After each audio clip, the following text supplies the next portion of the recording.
This necklace is by Bruce Eckhardt, an Anglo artist that we're really fond of. He makes these fantastic beads.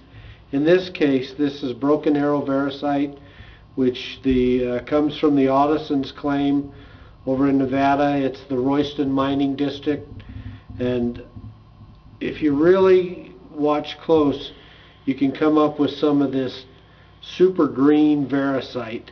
Variscite is a close cousin to turquoise.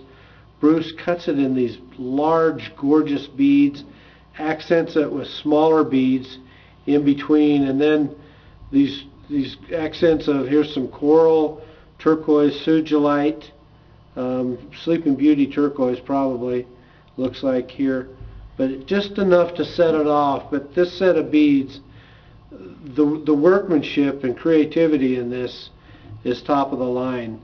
It takes a really hard stone to get this kind of a polish, and a lot of time in shaping these beads, getting them just perfect. You can see it's graduated.